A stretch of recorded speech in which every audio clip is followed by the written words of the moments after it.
बोले रामचा पीर की, कृष्णाजी महाराज की, बालाजी महाराज की। सबसे पहले तो शेरूना के अंदर जो आसपास के इलाके पुंद्रा शहर, सूर शहर, बादरू, लिखनी शहर, सारे गांव जो आसपास के इलाके सारे आए। जहाँ मैं मुझे याद है रैली के समय जब 18 रैली के समय प्रत्येक गांव में आपके आया था और आपने हमेशा मेरा सहयोग किया, आशीर्वाद दिया और उसका परिणाम ये है कि आज राजस्थान बदलाव की राह पर है और उसमें बीकानेर जिले का बहुत बड़ा योगदान है। आपकी हुंकार ललकार के अंदर वो ताकत है कि सरकारें आपके सामने झुकती है और चिंता करती है। ये आपकी ललकार का एक कारण है कि बीजेपी के प्रदेश अध्यक्ष और मुख्यमंत्री गांव गांव घूमने लग गए। ये आपकी ललकार का ही कारण है। 29 तारीख को आपको बीकानेर से एक नया इतिहास रचना है। बीकानेर की धरती से आपको हुंकार भरनी है। 7 साल हो जाएंगे राष्ट्रीय लोकतांत्रिक पार्टी के गठन को लेके। जब मेडिकल कॉलेज ग्राउंड में रैली हुई थी तब लाखों लाख लोग आए थे। उस वक्त बड़ी रैली हमारी नागौर, बाड़मेर, बीकानेर, सीकर, जयपुर के अंदर हुई। एक आपका आशीर्वाद से बनी चिन्ह और झंडा आपने तय किया था। वो बोतल का चिन्ह आपका था, झंडे का कलर आपका था, झंडा आपका था। प्रशासन के साथ हमने एक नारा दिया था, 3 विधायक आए, 23 का जो संघर्ष था 19 में लोकसभा के अंदर गया। जब देश के किसानों को आवश्यकता पड़ी, जब बलिदान देने के लिए कोई तैयार नहीं था, तब आपने कहा था मांझी उठो, हरियाणा, यूपी, दिल्ली पुकार रहा है। और मैंने मोदी की सत्ता को ठोकर मार के किसान कौम का सम्मान बढ़ाया और 70 दिन सड़क पर बैठा रहा। अग्निवीर के खिलाफ वो लड़ाई किसी सांसद ने लड़ी, पार्टी के झंडे के साथ मेरे फौजी भाइयों के सम्मान की लड़ाई लड़ी। और वो दिन दूर नहीं कि हमारी संघर्ष की बदौलत अग्निवीर समाप्त करके पूर्व की भारतीय सेना भर्ती रैलियां हम कराएंगे देश के अंदर।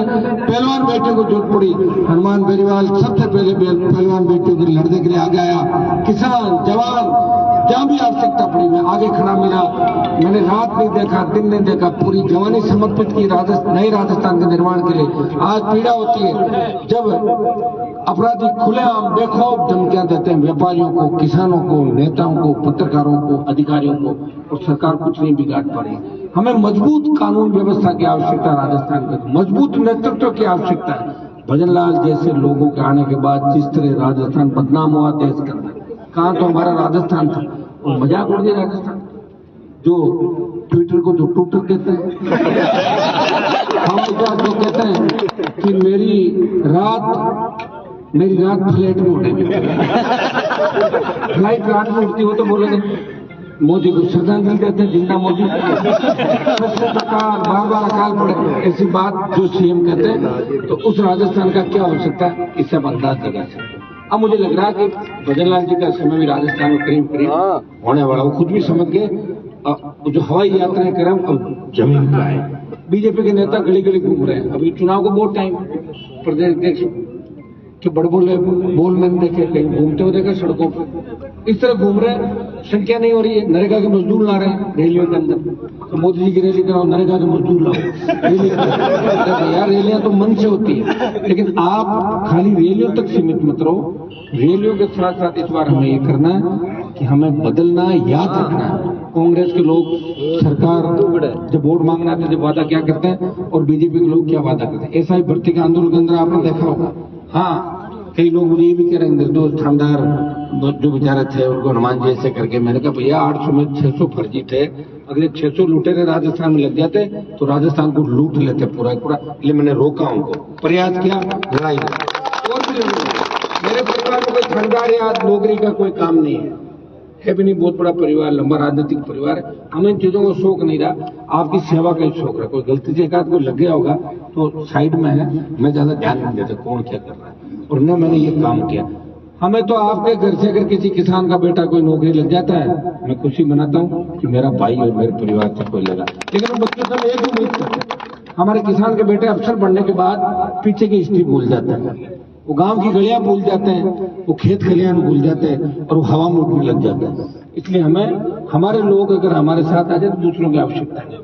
मैं आपको राजस्थान में उदाहरण दूं, जिस तरह शेड्यूल कास्ट, गुर्जर, मीणा, ये अपने पुराने दिनों को नहीं बोलते, बचपन को नहीं बोलते, गांव को नहीं बोलते। सबसे ज्यादा अगर बोलते हैं तो हमारे समाज के नेता, अधिकारी और व्यापारी आगे बढ़ने के बाद अपनी कौम को भूल जाते, अपने भाइयों को भूल जाते हैं। ये बहुत बड़ा दुर्भाग्य है। अगर वो लोग याद रखे तो हमें आगे बढ़ने से कोई रोक नहीं सकता। लेकिन मोर अपने पैरों की तरफ देख के रोता है कि मेरे काश मेरे पैर ऐसे नहीं होते। मोर तो खूबसूरत होता है लेकिन पैर अच्छे नहीं होते। तो कहता नहीं यार, मोर पैर की तरफ देख के कहता है मेरे पैर ऐसे। हमें तो हमारे लोगों ने मारा है, दूसरों ने नहीं मारा। ये तो घोर कलयुग आप देखें। अभी पुरानी गांवों के अंदर पहले पार्टियां होती थी, लोग एक दूसरे को वोट डालते थे, देखते नहीं थे। और अब पार्टियां गांव में कहाँ हो रही? अब तो भाई भाई के खिलाफ केस लड़ रहा है, बुआ भतीजे के खिलाफ केस कर रही है, पारिवारिक झगड़े बढ़ गए। यही बढ़ रहे हैं कि दूसरों खतरों दाना साथ बैठे में खतरों के चाकू छुरा जाए जाओ। ठीक है, तो अपने को ध्यान रखना पड़ता है साथ वालों का। मेरे को भी छोड़ के जो भागे साथ वाले ही भागे। मेरी पीठ में छुरा घोंपने वाला वही लोग थे जो मेरे यहाँ बाल्टे पड़ते थे पहले। नहीं सही के बात, सही बात नहीं, सही बात है। अब तुम ये कहते मैं सही नहीं बोलूं? नहीं, सही बात है। बोलूं जब तो सारी बात ही गड़बड़ है। और नहीं बोलूं जब ठीक है सारा चलने दो। तो क्या होता है कि एक आदमी जब बड़ी लड़ाई लड़ता है, बड़ी लड़ाई में छोटे मोटे दाव उसके लग जाते हैं। मेरा मकसद राजस्थान की सत्ता पर कब्जा करना था। कई लोग हनुमान जी खींचर मार गए। क्या खींचर मेरा मकसद था? उसमें एमएलए खुद ही था खींचर से, पत्नी को एमपी बना लेता, खींचर का एमएलए रह जाता, 5 साल बाद चुनाव होते। समझ गया आप? मेरा मकसद था कि राजस्थान की सत्ता पे किसान कौम का कब्जा। वो कैसे होता? वो ऐसा होता, मुझे वहां रहना था और यहाँ भी करंट देखना था। लोगों में करंट है या कम हो गया? करंट कम हो गया। मेरी गलती नहीं है। मैं 120 की स्पीड भाग रहा हूँ, वो 60 चलने पीछे रह गए। लेकिन पश्चाताप करने से क्या फायदा? चुनाव तो 3 साल बाद होगा। लेकिन राजस्थान के लोगों ने कहा, हनुमान जी को खींवसर में हनुमान जी के सामने जब गजेंद्र ने कहा कि मेरी मूंछ कटवा लूंगा, वो वक्त था। अगर वोट देते तो मैं उसकी मूंछ मुंडवा देता। नहीं दिए वोट, वो मूंछ में हाथ फेर रहा है। मैं नीचे देख रहा हूँ, क्या करूँ? मेरे लोगों की वजह से नीचे देख रहा हूँ, उन लोगों की वजह से नीचे देख रहा हूँ, मेरे छिड़का के भाइयों की वजह से, मेरे समाज की वजह से, जिन्होंने भारतीय जनता पार्टी को वोट दिया, जो किसानों की सबसे बड़ी विरोधी पार्टी है, उसको वोट देकर मेरा अपमान वहां पे किया। लेकिन मैं इनसे डरने वाला नहीं हूँ, क्योंकि मेरा लक्ष्य बड़ा है। मेरा लक्ष्य, मैं कांग्रेस के उन लोगों के साथ में खड़ा रहा जिस कांग्रेस का खाता नहीं खुला राजस्थान के अंदर। आज कांग्रेस के लोग कह रहे ना कि हमारी 8 जीत गई, 11 जीत गई। तुम मर गए थे क्या 14-19 में? जीती तो नहीं, 0 था तुम्हारा। मैं ही लाया था, मेरे घर पे आया था रोते रोते कि गठबंधन करो हमसे, और मैंने हाथ बढ़ाया तो बाड़मेर का उम्मीदवार लेके भाग गए। उसको उधर खड़ा किया और मेरी पीठ में छुरा घोंपा। तो कांग्रेस की भी उपचुनाव के अंदर क्या स्थिति रही आप बताओ मुझे। 3-4 दिन की जमानत जब थी कांग्रेस पार्टी की। अब आगे और चुनाव के अंदर आप लोग कर दोगे सारा ठीक? कर दोगे कि नहीं कर दोगे? भारतीय जनता पार्टी एक सांपनाथ, दूसरा नागनाथ है। दोनों का फन कुचलना है। इसके लिए आरएलपी जो जवानों की पार्टी है, और जवान जिधर चलता है उधर जमानत चलता है। तैयार हो जाओ। 28 के अंदर राजस्थान की सत्ता पे कब्जा करना है। शेड्यूल कास्ट के भाइयों को साथ लो, सारी किसान जाके एक हो जाओ और राजस्थान की सत्ता पे कब्जा कर लो। फिर न तो मूंगफली का घोटाला होगा, न मूंग का होगा। आज में पत्रिका में पढ़ रहा था आज किस तरह फर्जी तरीके से भुगतान उठाएंगे मूंगफली खरीद के। आज हम सरकार की तरफ देखते हैं, अरे साहब मेरा मुआवजा नहीं है, अरे साहब मेरा एक काम नहीं हुआ। सरकार खुद ही बना लो ना, काम होगा क्या? खुद ही करना। खेत में बैठ कर आदेश जारी कर देना, हेलो को हटा दो, एसपी बदल दो। ये जब भी होगा जब आपके बिना सरकार, जब मैं सरकार की छाती में मूंग दल रहा हूँ। तो सपोज करो कि अगर विधायक मेरे 10-15 होते तो भजन लाल को रोक लेता। वैसे कांग्रेस तो चाहती है कि भजन लाल रहे। गहलोत के बयान देख रहा हूँ कि पंडित भजन लाल जी मुझे शूट करते हैं। गहलोत कहता है ये रहने चाहिए, क्योंकि गहलोत के हिसाब से काम हो रहा है। पहले वसुंधरा गहलोत में मिले हुए थे, भजन लाल गहलोत मिल गए। हम कहाँ जाएंगे? आपका तो कोई धनी दूरी नहीं बचा। इसलिए आपको चिंता करने की आवश्यकता नहीं। वहां हम बैठे हैं जहां सबसे बड़ी पंचायत है देश की। बिहार चुनाव के बाद नए समीकरण बदलेंगे राजस्थान के अंदर। भजन लाल से भी मुक्ति मिलेगी और नए समीकरण भी बनेंगे। लेकिन इस तरह हम कितने दिन काम निकालेंगे? ये बन जाए, ये हट जाए, उसे हमें क्या फायदा? भजन लाल हट भी जाए, उसका भाई कोई श्यामलाल बन जाएगा।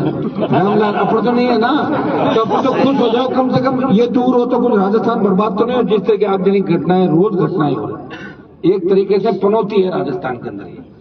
पनौती शब्द में पूछ रहा था अभी, पनौती तो कोई पीछे है। तो मेरे भाई तैयार हो जाओ, सत्ता पे कब्जा करना। 29 तारीख 7वां स्थापना दिवस है। उस दिन 7 संकल्प के साथ नए राजस्थान का निर्माण में हम सब लोग लगेंगे और परिवर्तन बीकानेर की धरती से करेंगे। बीकानेर, चूरू, गंगानगर, हनुमानगढ़ करीब सीट हो गई आपकी 25 सीटें। अगर आप बदलाव की राह पर चल पड़े। इस बार मैं इतना आपको बता देता हूं कि खींवसर की सीट हारने के बाद नागौर, जोधपुर, बाड़मेर में जिस तरह मेरा आदमी भाग गया छोड़ के कांग्रेस में, बाड़मेर, जोधपुर, नागौर वन साइडेड चलेंगे। इतने पर सीटें जीतेगी राष्ट्रीय लोकतांत्रिक पार्टी मारवाड़ के अंदर। आप सत्ता के अंदर आपका कब्जा हो जाएगा। शेखावटी तैयार है, जयपुर तैयार है, अजमेर से चित्तौड़ तैयार है। हम हर वर्ग के लिए लड़ रहे हैं और ये नौजवान इस बार बदलाव करेंगे। भगत सिंह की भूमिका के अंदर नौजवान चलेगा। एक एक नौजवान 100 वोट जोड़ेगा। जोड़ोगे कि नहीं जोड़ोगे? तो भेज देंगे भजन लाल को, इनको सबको घर, और जो बच्चे में उनको डाल देंगे जेल के अंदर। आप चिंता मत करो। बहुत बहुत आपको धन्यवाद।